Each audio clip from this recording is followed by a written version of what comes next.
सुदामा के 3 मुट्ठी चावल।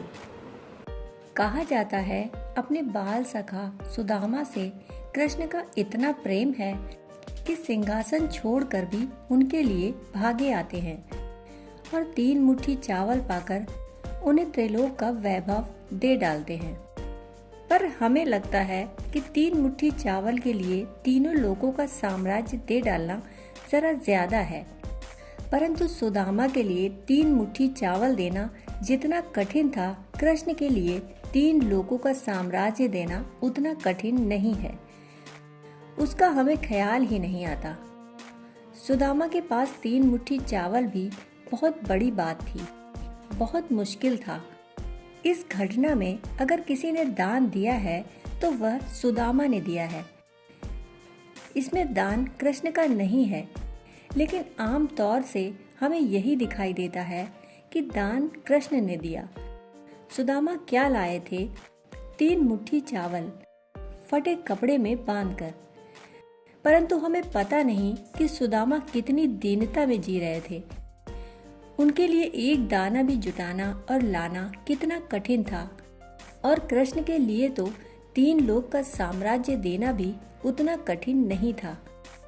एक गरीब हृदय के पास, जिसके पास कुछ भी नहीं है, 3 चावल के दाने भी नहीं है, वह 3 मुट्ठी चावल ले आए, उसे हम कब समझ पाएंगे?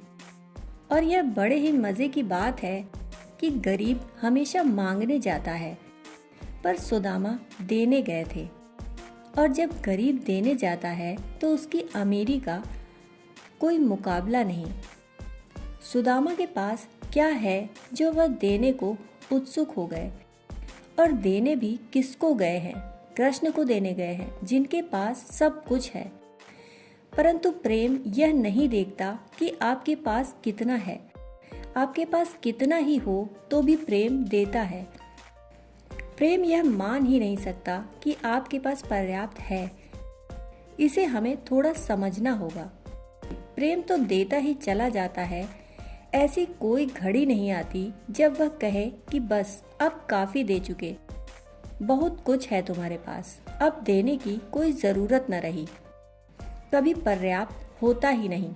प्रेम तो देता ही चला जाता है, उलीझता ही चला जाता है और सदा कम ही रहता है।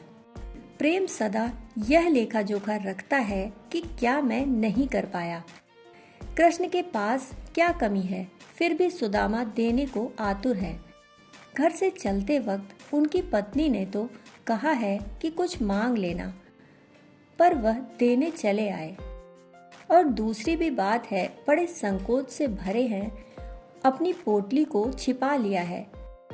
प्रेम देता भी है और संकोच भी अनुभव करता है, क्योंकि प्रेम को सदा लगता है कि देने योग्य है क्या, तो वह अपनी पोटली को छिपाए हैं कि कैसे दूं, देने योग्य है भी कि नहीं।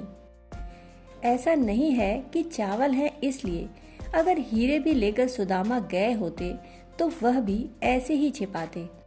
उनके लिए तो हीरे से भी ज्यादा कीमती चावल है। और बड़ा सवाल यह है कि प्रेम कभी घोषणा करके नहीं देता। प्रेम चुपचाप दे देता है और भाग जाता है, पता भी न चल पाए कि कौन दे गया। और वह बड़े डरे हुए हैं और छिपाए हुए हैं। वह घड़ी बड़ी ही अद्भुत रही होगी। बड़े मजे की बात है, कृष्ण उनसे आते ही पूछने लगते हैं, देने को क्या लाए हो?